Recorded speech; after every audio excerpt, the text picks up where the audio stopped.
Masjid Beskangon Jonaprio Teo Fai Mandak Faizak Jino Amtani MDC Borongganan Gonas de Borong Fai Shop Faizak Tongo Sini State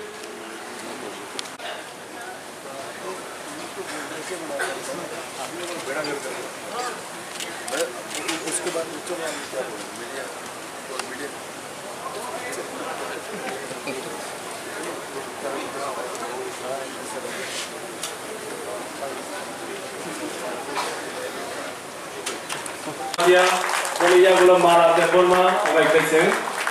Hamzak mana mari, apa yang kita pakai?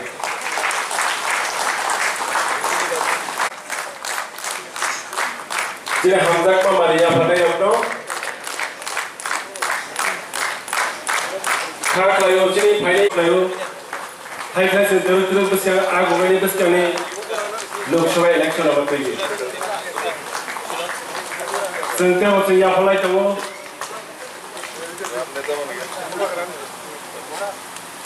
Sini bukan kerja formal, sini Rajesh Kapama Mahodoy, Hamzak Mani Mari,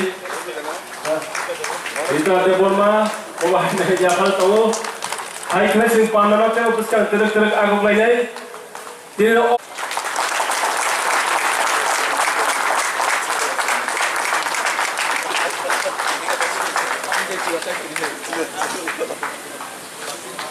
मुख्यमंत्री जी को आज तिपरा साहब भूमिहीन क्यों है? डुंगुर किसने किया? अपना ब्रू शरणार्थी को कंचनपुर में अपने ही राज्य में भिखारी बना के किसने रखा? टीएलआर एलआर एक्ट हमारा आज आप एमएलए हो, राजेश्वर हो, आईपीएफटी का हो, बीजेपी का हो, 95% तिपरासा फॉरेस्ट लैंड में रहता है या खास लैंड में रहता है। अगर हम तिपरासा को ये मोबाइल फोन खरीदना हो ना, तो आप दुकान में जाओ, आपको एक वारंटी कार्ड मिलेगा कि ये फोन आपका है। अगर आपको स्कूटर खरीदना है ना, तो आप जाओ, आप स्कूटर खरीदो या टेलीविजन खरीदो, एक कागज मिलेगा कि ये आपका है। लेकिन त्रिपुरा में आपका परिवार 100 साल से रह रहा है उस घर में, उस जमीन में, तभी भी आपके पास एक पर्चा नहीं है कि ये आपका है, आपका घर है, आपका जमीन है। कल जब नेशनल हाईवे बड़ा बनता है, अलायंस होके ऑपोजिशन में तिपरा मोथा बैठकर होम मिनिस्टर ने हमारे संग हमारा बात सुना और बोला कि हम एक कदम नहीं 2 कदम और जाएंगे। ये फर्क है, आपको सोचना पड़ेगा।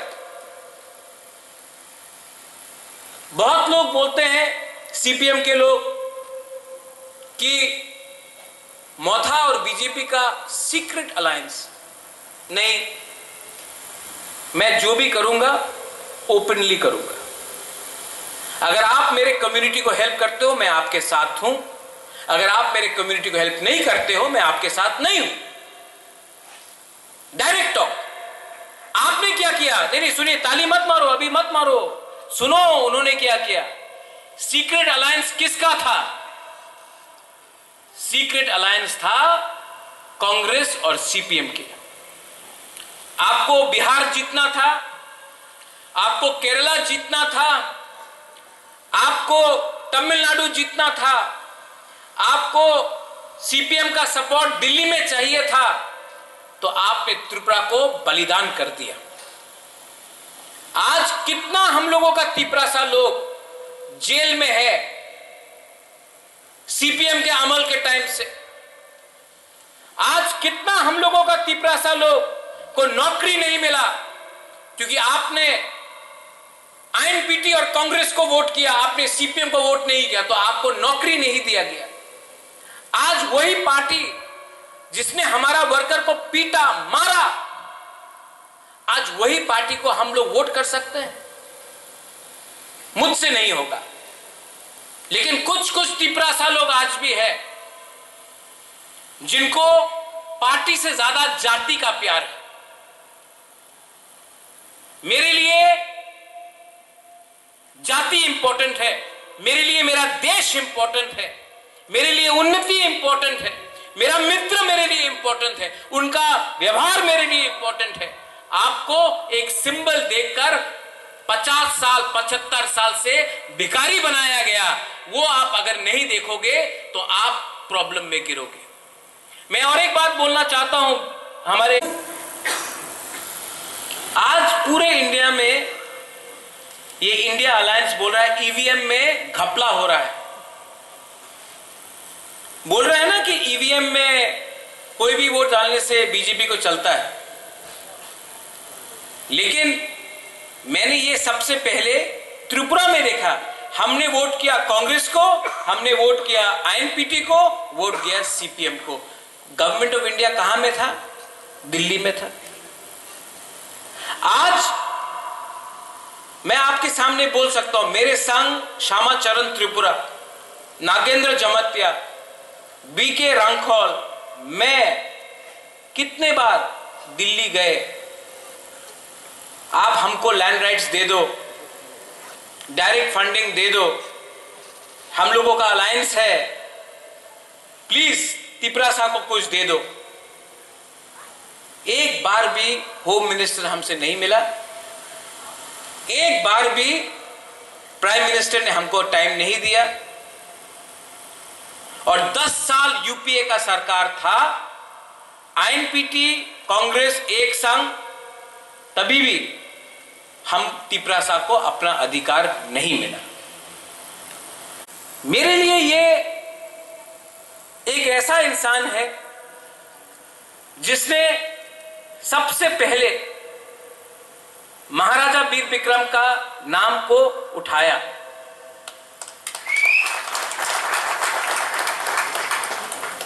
आप त्रिपुरा का राजनीति देख लीजिए।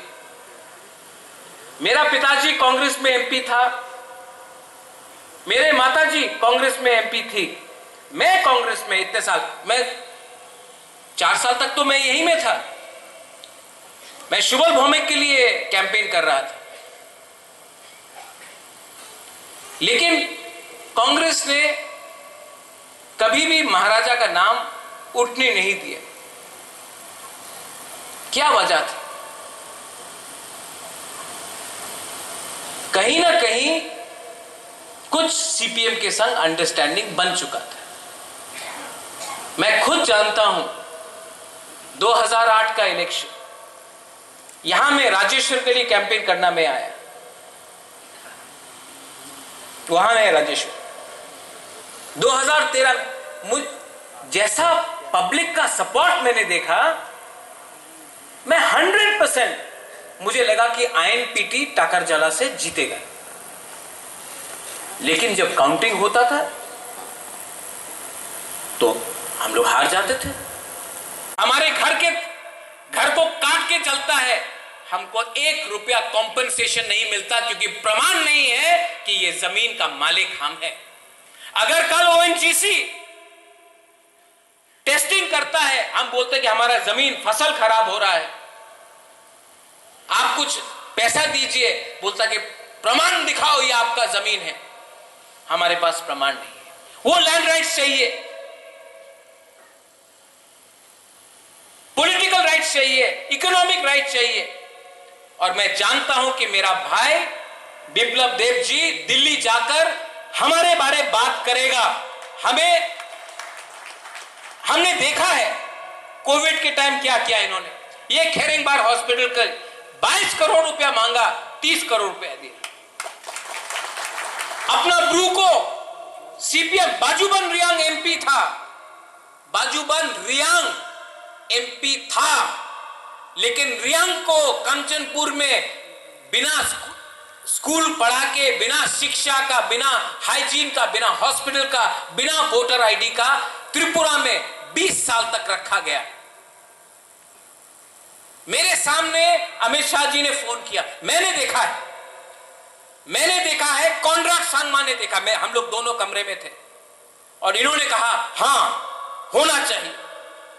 सबने इनके खिलाफ, बहुत लोगों ने इनके खिलाफ प्रेशर डाला, मत कीजिए मत कीजिए। इनके दिल में हमारे लिए प्यार था, किया। तो ये आप अपने दिल से हटा दीजिए कि सिर्फ एक तिपरासा ही तिपरासा को हेल्प कर सकता है। बहुत तिपरासा अपने ही घर में अपना स्वार्थ के लिए अपना लोगों को गरीब रखता है और अपना दुकान चलाता है। देश का गृह मंत्री हमको टीवी के सामने वो आश्वासन दे रहा है, राइटिंग में दे रहा है, तो उनका बात तो मानना चाहिए। अगर हम हर चीज में बोले नहीं हमें विश्वास नहीं है, हर चीज में हम बोले कि नहीं ये तो तिपरासा नहीं है तो ये कुछ गलत करेगा, तो नुकसान हमारा ही। आप देखिए गवर्नमेंट ऑफ इंडिया का थिंकिंग। आज दोनों सीट में, एक सीट में मेरा खुद का बहन को ईस्ट त्रिपुरा में दिया है और वेस्ट त्रिपुरा में गवर्नमेंट ऑफ इंडिया ने अपना सोच समझ से बोला कि हम बिप्लब देब को प्रार्थी बनाएंगे क्योंकि ये तिपरासा को भी प्यार करता है। इसके लिए देखिए बीजेपी बहुत बड़ा पार्टी है, किसी को भी दे सकता था।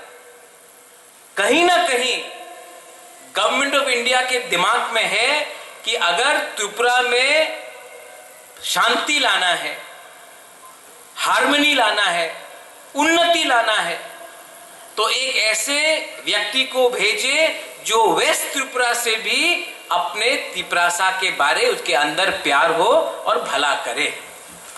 में बुद्ध मंदिर महाराजा वीर विक्रम ने बुद्धिस्ट के लिए भी बनाया। सबका साथ सबका विकास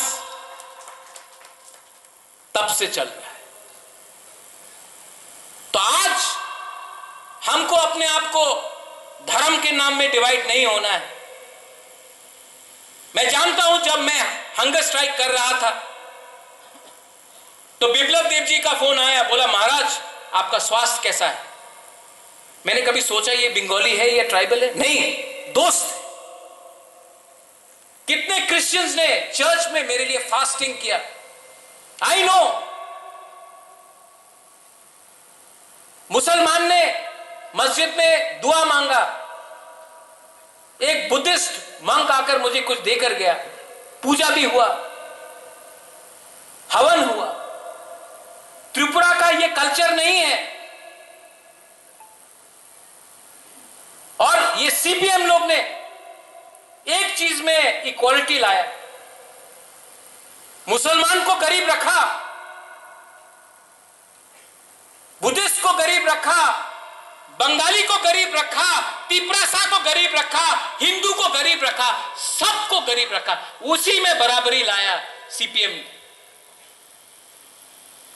आज अगर त्रिपुरा को इंडिया के संग कदम से कदम बढ़ के बढ़ना है तो हमको राइट टाइम में राइट डिसीजन लेना पड़ेगा।